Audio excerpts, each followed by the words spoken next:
Let's break down the top waiver wire additions moving into week 16 of the 2024 fantasy football season. I got 12 players that could help you guys in the second round of the 2024 fantasy football playoffs. And with the stakes as high as ever, you are not going to want to skip these week 16 must add waiver wire players.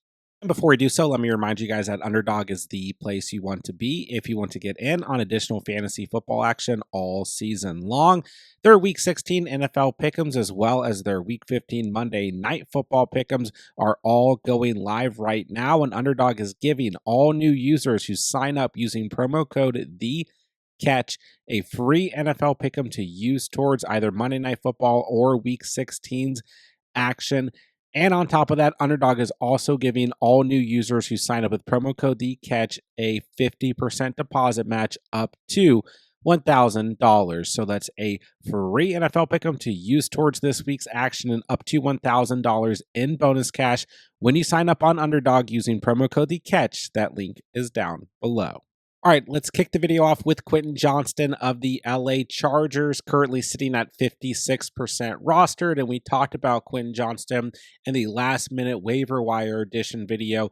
Going into week 15 in a strong matchup against the Tampa Bay Buccaneers, he ended up with 10 targets, 5 catches, 45 receiving yards, a touchdown, and a second double-digit fantasy performance in 2 straight games with 15.5 fantasy points. But what was the most encouraging out of this performance is that Ladd McConkey played. He had 7 targets, 5 catches, a touchdown, 16.8 fantasy points himself, and we still saw pretty good overall volume go to Quentin Johnston with 10 total targets. Now, the game script really benefited Quentin Johnston in this matchup. The matchup itself really benefited Quentin Johnston as well, and we didn't see a ton of action out of Josh Palmer with just 3 targets. Worth noting that Stone Smart at the tight end position with no Will Dissly had 6 targets himself. But what we want to look at here is that it is a bit of a tough matchup, of course, going into week 16 against the Denver Broncos. But at the end of that Broncos-Colts game, we saw Pat Surtain get a little bit banged up. And this Broncos secondary right now, in general, is a little bit banged up. So we'll have to see what happens with the Broncos and Pat Surtain. But ultimately, you would assume that even if Pat Surtain is healthy, he's going to mostly shadow Ladd McConkey in this Week 16 matchup. Then in Week 17, we get a good matchup against the New England Patriots for Quentin Johnston. So a little bit higher rostered at 56% rostered, but depending on how many bench spots you have in your respective league, Quentin Johnston could be looking at some nice performances to wrap up the season. I know he had the goose egg in week 12, and I know in week 13 in a good matchup, it wasn't good with 3.2 fantasy points. But if you can just ignore that, he has double digits in 1, 2, 3, 4, 5, 6, 7 games on the season now. Just don't forget, he has good red zone chemistry with Justin Herbert, and all those double-digit performances. We saw Quentin Johnston also score at least 1 touchdown. So he's a big part of this offense, and this offense needs a player like Quentin Johnston stepping up with no J.K. Dobbins and how much they have struggled to run the football as of late. So Quentin Johnston sits at 56% rostered. I'm going to go ahead and call him a must-add waiver player going in to Week 16. And sticking with that same matchup from this past week, let's take a look at Jalen McMillan of the Tampa Bay Buccaneers, who we talked about in last week's waiver video. And I was a little skeptical, like maybe we don't want to completely chase points here, 21.9 fantasy points in week 14. But man, he came through in week 15 against the Chargers, 6 targets, 5 grabs, 75 receiving yards, and a touchdown. And the Buccaneers will remain in win now mode, trying to make sure that they win the NFC South. Going to see more games like we saw against the Chargers this past week, where they do not take their foot off of the gas, even if they have a bit of a slow start. They will be playing all 4 quarters each and every game. And McMillan, really, really nice this past week to see him continue to get involvement. 6 targets, 5 grabs, 75 receiving yards, a touchdown, 18.5 fantasy points, even with Mike Evans having a monster day. Sterling Shepard had just 1 target and 1 catch. Cade Otton had 3 targets, 2 catches. So McMillan really coming in here and getting a lot of volume, which is nice to see. And we didn't see a lot of involvement out of Rashad White or Bucky Irving in the passing game as well. So it's a pretty good strength of schedule to wrap up the season for McMillan, as well as the Bucs are on the road against the Cowboys this week, and then the following week they get the Carolina Panthers. So two pretty good matchups here, especially against Dallas in week 16. McMillan sits at 14% rostered in this Buccaneers team, going to be trying to do every single thing they can offensively week in and week out to make sure that they win that division and make it into the playoffs for sure. So McMillan, a nice add, and sits at a pretty low roster percentage going into week 16.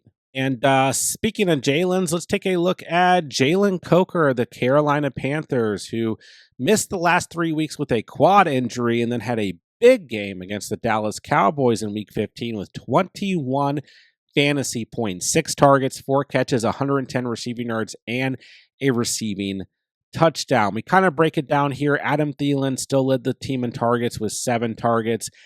It's also worth noting that Xavier Leggett suffered a groin injury in week 15 and had just 3 targets. Then David Moore, 4 targets. So Jalen Coker in a spot, especially if Xavier Leggett misses week 16, where he could come in and primarily act as a wide receiver 2, like we saw this past week for the most part against the Cowboys. And he has 2 good matchups to wrap up the season. The Arizona Cardinals in week 16, then the Tampa Bay Buccaneers in week 17, a really strong matchup in the fantasy championship. So he sits at just 4% rostered. I do like him more if Xavier Leggett continues to be injured and potentially misses week 16. But right now, if you're looking for a deep play at the flex spot or the wide receiver spot, especially due to these last 2 matchups, Jalen Coker is certainly worth an addition going into week 16. And speaking of injuries to wide receivers, Jalen Waddle suffering a knee injury in week 15 early in that game against the Houston Texans, unfortunately. And that opened up some opportunity for Malik Washington, who sits at 3% rostered, 6 targets, 5 grabs, 52 receiving yards, and 10.2 fantasy points. So it's a little bit of a stretch here, and as always, I want to be careful. I don't want to chase last week's points, and don't have a full update on Waddle. I mean, the injury looked pretty bad, but then like some people are saying just sit back and see how the testing goes. But this could be a serious injury for Jalen Waddle that shuts them down for the rest of the season. And somebody's got to step up here. Obviously, Tyreek Hill, Johnny Smith, Devon Achane, those guys are going to get theirs. But Malik Washington would be the next man up here. 6 targets, 5 catches. And Dolphins are in kind of a tough spot here. They really needed to beat the Texans in week 15, but they are not technically eliminated from the playoffs yet. They're going to need some losses to teams like the Broncos, Chargers, etc. But nonetheless, going into week 16, they are still in playoff contention. We're going to continue to see these games with high passing volume from the Dolphins. So Malik Washington could be a piece of that. Let's wait and see what happens with Jalen Waddle. But he had 10.2 fantasy points in week 15. The Dolphins, an absolute win now territory. So he could be worth the add going into week 16. All right, next up is Tim Patrick of the Detroit Lions, who had 13 fantasy points in week 15, 8 targets, 4 grabs, 30 receiving yards, and a touchdown. And the week before that, week 14, 22.3 fantasy points, 2 receiving touchdowns against the Packers. So listen, this one also, we want to be a little bit careful here, but we've seen the production in 2 straight games, and he sits at just 6% rostered. But these next 2 games for the Lions, they're road games, a little bit tougher defenses on the road against the Bears, on the road against the Niners. Say what you want about those defenses, but both have been top 10 against the wide receiver position on the season in terms of fantasy points allowed. So it's a little bit of a tougher matchup for the next 2 weeks, but if you find yourself in a desperate situation, especially if we see the production continue in week 16 for Tim Patrick, then he's certainly an option moving forward. We look at this past week, obviously we had a huge game from Amon-Ra St. Brown, but Jameson Williams, 5 targets, 3 catches. He did have a touchdown, 12.7 fantasy points. And I mean, I know Sam Laporta got his involvement, but outside of that, like, yeah, you got Gibbs catching some passes, but you know, this is an offense that has a lot of extension to it. And the next guy up after all those studs is Tim Patrick. So I don't know about the consistency here. Obviously, he hasn't done really anything on the season but for these last two games. And like I said, the matchups on the road here make me a little bit leery. But at the end of the day, if you're looking for a deep addition for the flex or wide receiver spot, Tim Patrick could be that guy in week 16. Last wide receiver that I'm going to mention is Hollywood Brown of the Kansas City Chiefs, who is set to potentially make his season debut in week 16 against the Houston Texans, a team with a very soft secondary. But this one was a little bit more exciting earlier in the week before we saw the Patrick Mahomes injury. So right now we don't know how serious the ankle injury to Patrick Mahomes is. It could keep him out in week 16. He might play in week 16. We'll find out. I think the interesting thing here is that obviously the Chiefs have already clinched the playoffs, but they're still potentially going to get that number one overall spot, which would give them that bye week at the beginning of the playoffs, right? Especially with the Bills having 3 losses as the next team up, where the Chiefs have 1 loss. So like, they can sit Mahomes the rest of the season if they want. They also want to try and secure that number one overall seed. So we got Carson Wentz as the QB2. We'll see what happens with the quarterback position for the Chiefs.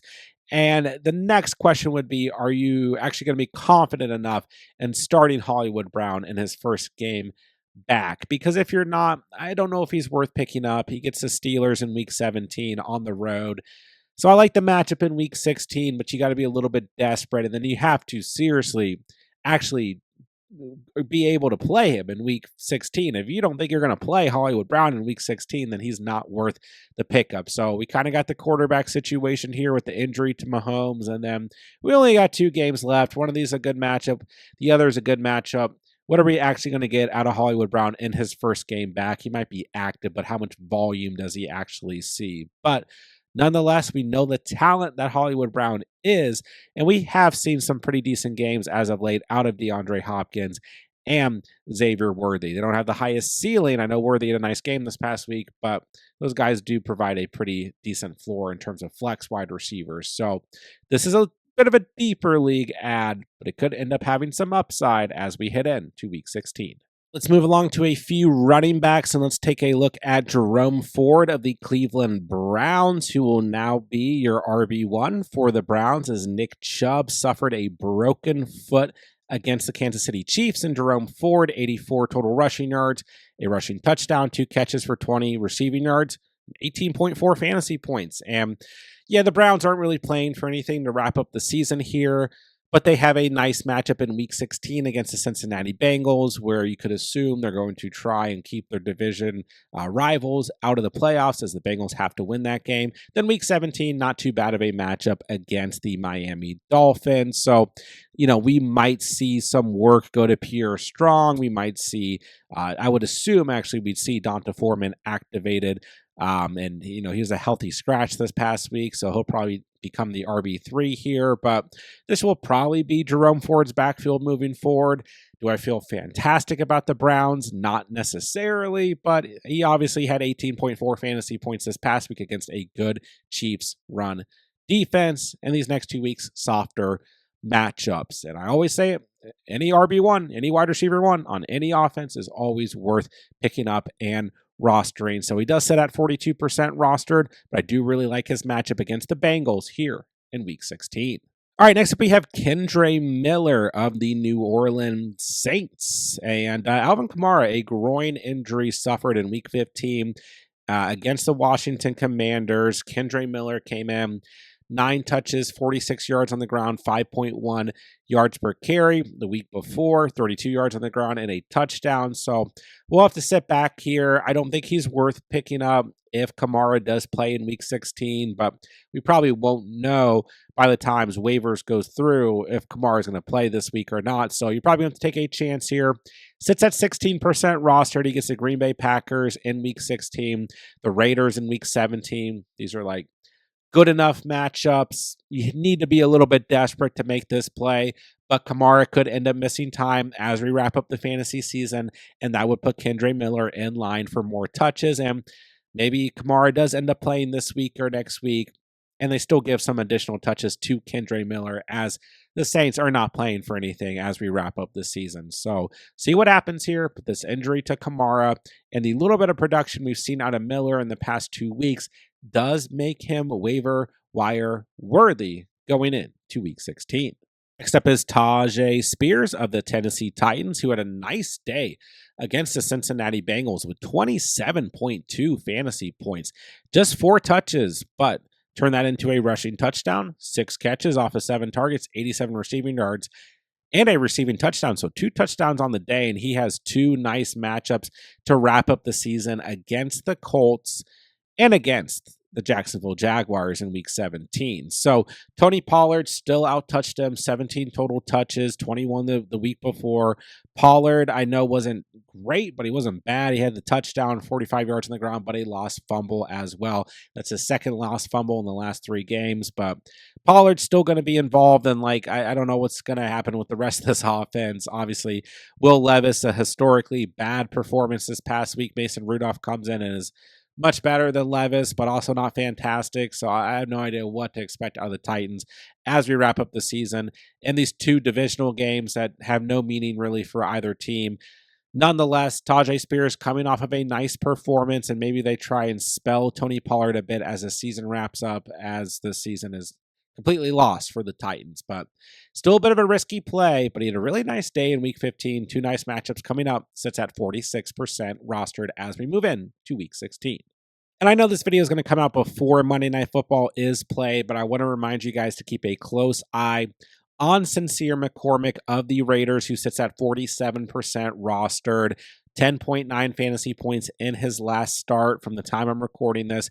See how he does against Atlanta's run defense. They do have a pretty decent run defense, but just want to remind you guys, he's going to play the Jaguars in week 16. Then he's going to play the Saints in week 17. 2 bottom 5 run defenses when it comes to fantasy points allowed. So you may even have a player who got hurt or hasn't played yet that you don't care about, whatever. She might be able to drop if McCormick's out there. You might be able to roster him before Monday Night Football starts. But nonetheless, if he continues to get the bulk of the touches, looks efficient, scores a touchdown, whatever, even with Madison active, right, then we have these 2 really good matchups to wrap up the fantasy season against the Jaguars and the Saints. So he sits at 47% rostered. Keep a close eye on Sincere McCormick. Could end up being one of the best waiver wire additions going in to week 16.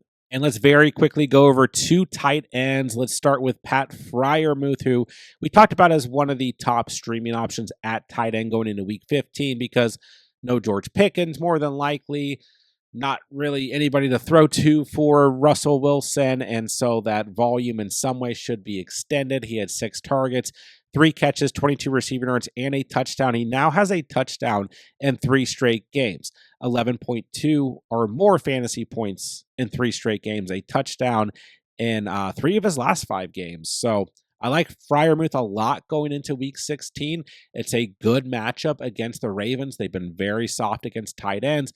Then the following week, he gets the Kansas City Chiefs in the fantasy championship, who have also been very soft against tight ends. And I don't exactly know what's going on with Pickens, but I've heard some pretty negative reports about this hamstring injury and rumors that he might be out all the way through the rest of the fantasy playoffs. So one way or another, Freiermuth is going to continue to see involvement. He's got 2 really nice matchups coming up. He does sit at 58% rostered, but we can't ignore the consistency in terms of the touchdowns over the last 3 weeks and the nice 2 matchups coming up. So Freiermuth is out there. You're struggling at tight end. He's a top waiver priority at the tight end position going in to week 16. And to wrap up the video, the Strange man is back. Britton Strange, remember him, one of our favorite streamers at tight end early in the season, had a monster day against the Jets. 18.3 fantasy points, 12 targets, 11 grabs, 73 receiving yards with Evan Ingram on IR. All of that with Mac Jones at quarterback. And the Jaguars just going to be one of these teams. I guess they're not rolling over. They're just going to sling it all over the place, have turnovers, have big games.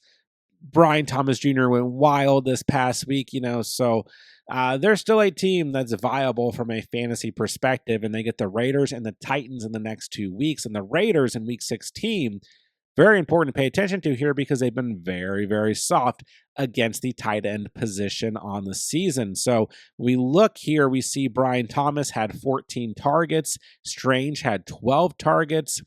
Josh Reynolds had 1 target. Parker Washington had 6 targets. And then I guess it's worth mentioning ETN had 5 targets as well. So Brenton Strange, the second most targets on this team, the point that I'm getting to there, and a good matchup in week 16. He sits at 7% rostered. If you are in need of a tight end going into week 16, especially in deeper formats, maybe you own Zach Ertz, who's now dealing with an injury, whatever it may be, Brenton Strange, one of your top options if you need to stream a tight end off the waiver wire in week 16.